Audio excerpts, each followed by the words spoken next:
నమస్కారం ఈటీవీ 360కు స్వాగతం. ముందుగా ప్రధాన అంశాలు. తిరుపతి జిల్లాలో హీరో జీపీసీకి నేడు సీఎం శంకుస్థాపన. 750 కోట్లతో విడిభాగాల తయారీ ప్లాంట్, 4000 మందికి ఉపాధి. సాయికృష్ణ శవాన్ని కూడబలుకొని మాయం చేశారన్న సిట్. 2 కానిస్టేబుల్స్ రిమాండ్ రిపోర్టులో కీలక అంశాల ప్రస్తావన. ఉపాధి హామీ స్థానంలో నేటి నుంచి వీబీజీ రామ్జీ. కనీస సగటు వేతనం 298 నుంచి 327కు పెంపు. జన్మతః పౌరసత్వ పరిమితులపై చట్టం చేస్తానన్న ట్రంప్. అందరికీ కొనసాగించడం అమెరికాకు చేటని రుసరుస. జూలైలోనూ సాధారణం కంటే తక్కువ వర్షపాతం.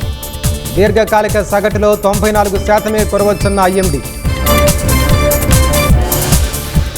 1,00,000 పెట్టుబడికి 4 లక్షలు ఇస్తామంటూ బురిడి.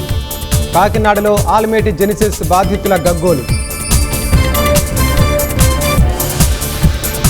గుంటూరులో కొత్తగా 30 పబ్లిక్ టాయిలెట్లకు ప్రణాళిక. బహిరంగ మూత్ర విసర్జన సమస్యకు జీఎంసీ పరిష్కారం. ఐపీఎల్ తరహాలో ఏపీఎల్ ఫైనల్స్ మెరుపులు. ట్రోఫీ దక్కించుకున్న భీమవరం బుల్స్.